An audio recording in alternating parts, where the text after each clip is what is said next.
Good afternoon, friends. My name is Suyog Chitlange. I am a chartered accountant and a company secretary by profession. I work as a CFO for one of a private limited companies. It's around 1,000 crore company. Today, I would like to make you. I have done a lot of mergers and acquisitions. I have done 7 acquisitions and 3 mergers. So, what I thought is through my videos, I would like to share my knowledge of mergers and acquisitions to all of you. So, I would be coming out with a series of various videos, small videos, which will help help you understand in an easy way what is mergers and acquisition. It's a very complicated word. The moment you, especially I have seen moment you talk about mergers or acquisitions, these words really are very heavy words, and people feel that this very complex sort of thing, which is mergers or acquisition, is a very complex thing. I would say it's the most simplest thing I have seen. If you do it practically, it is the most simplest thing to understand. So today what we will do is today we'll take a very small topic. Basically, we'll understand what is acquisition or a business acquisition. So what is an acquisition? If I were to ask anybody, how would you say that what is an acquisition? So here, an acquisition is nothing but one company. Any, it's not necessary. It should be a company. It can be a company. It can be a partnership firm. It can be an individual. He basically acquires another company, another partnership firm, another individual. It is as simple as that. So basically, एक company है जिसने दूसरे company को take over कर लिया है. Take over कर लिया मतलब खरीद लिया है, और खरीदने को ही हम एक्विजिशन कहते हैं. So it is as simple as that. Now, now we understood a word the acquisition. Acquisition is very easy to understand, but there are various forms of acquisition, and I will come with a series of my videos on various forms of acquisition. Today, what we will understand is a business acquisition. What is a business acquisition? So friends, what is a business acquisition? So we understood acquisition means एक ने दूसरे को खरीद लिया. अब खरीद लिया तो कैसे खरीद लिया? एक कंपनी ने एक कंपनी दूसरे कंपनी को कैसे खरीदती है? It is through purchase of shares of that company, या if it is a partnership form, it is through a taking over of the partnership form. But what do you but when you take over a private limited company purchases shares of another private limited company, that means it becomes a subsidiary. It also takes over with it all the liabilities, contingent liabilities, direct tax cases, indirect tax cases, everything is taken over along with the along with the shares of the company. Whereas, what does a business acquisition mean, and how it is different from the how it is different from the purchase of shares or a total acquisition is business acquisition means acquiring only the business of the company on a going concern basis. Going concern, I need not explain, everybody understand what a going concern means.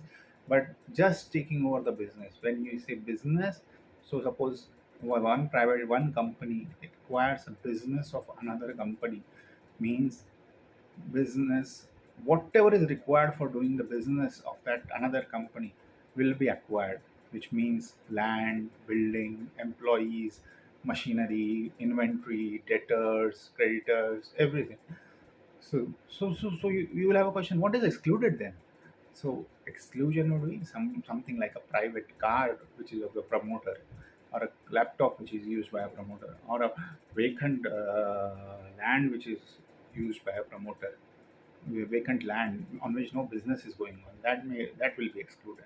So in there is an agreement which is prepared, business acquisition agreement which is prepared, and in that it clearly laid down that these are the assets and liabilities which will be taken over, and these are the assets and liabilities which will not be taken over. Now there could be a question: why these various types of acquisitions? Guys, I will come with my series of videos, but this is more to do with tax. So sometimes your tax advisors may tell it is more appropriate to purchase shares of another company, Sometimes your tax advisors will say that it is more appropriate to purchase the business and take over the business of the company because of tax reasons, various reasons. And see, it also depends upon the buyer and the seller. Tomorrow, this like buyer would like to do a business acquisition, the seller may like to do a share acquisition because that is what he sees from his tax angles, his tax advisor's point. It ultimately boils down to who then compromises or how the negotiation goes in. So when business acquisition is good, when share acquisition is good, or when another term of takeover is good, I will come in my next series of videos. Now, uh, now how do you may have a question? How do you identify what to purchase? So I will just ask you here: how do you identify how to purchase a home? You have brokers, correct? Who are there out in the market to show you various types of homes. Similarly, here we have advisors, various kinds of advisors like Ernst and Young, Deloitte, PwC, KPMG. These four firms, and there are a whole lot of Indian firms, whole lot of Indian firms who are there, who get a mandate from the sellers that they want to sell this company, and then they prepare nice presentations of the company, photos, videos, and then they showcase it to the other side, that is a buyer. And they approach various buyers who are in the same industry and who are willing to purchase, and that is how the identification of the target is called as a target company. The seller is always called as a target. Identification of the target company takes place. Now, what makes a success in the acquisition? What is that results in success of acquisition? See, you have a buyer and seller. When you are buying a home, you have a buyer and a seller and a home.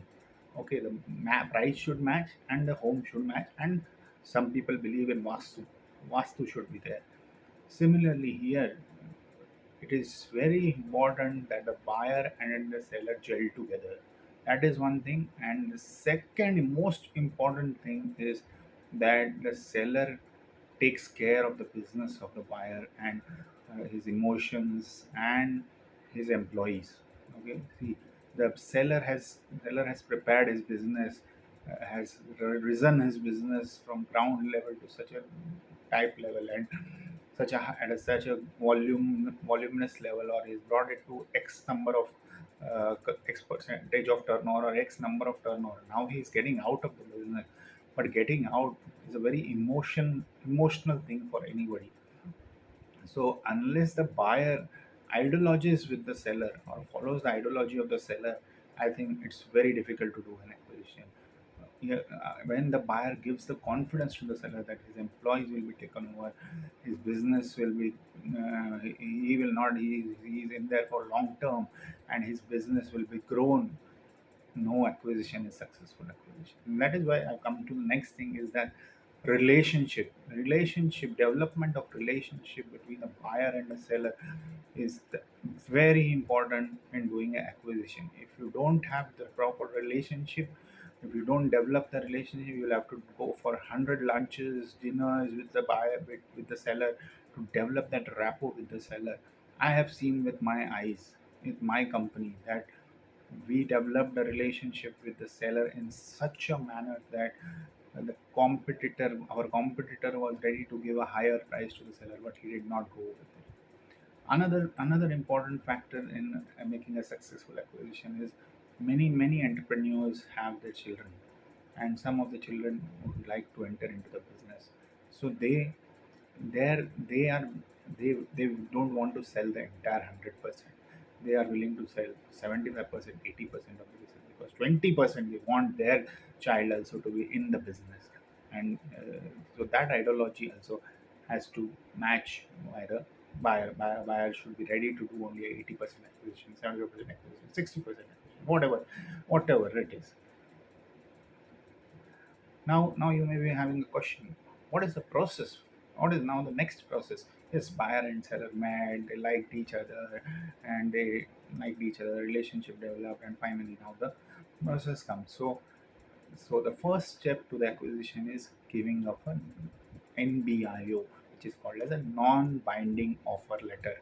to by the buyer to the seller, in which basically the buyer says at what price he's going to buy the business, and what is the conditions, what are the exclusions he will not take over in the business, what is the structuring he will do. These are the, it's a very very very non-binding letter, means it is not binding on you, means he can get the buyer can go back on his words, but generally doesn't happen. But this is more or less non-binding offer. How does the value come in the non-binding offer? It's a very important, how does the value come in the non-binding offer? And for that I think I will take a separate session.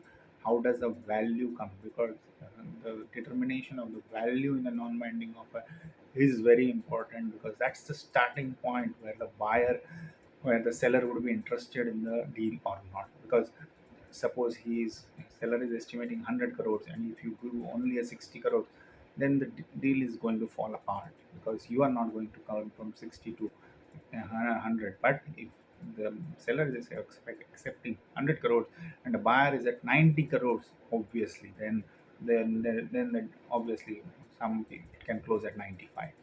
Correct.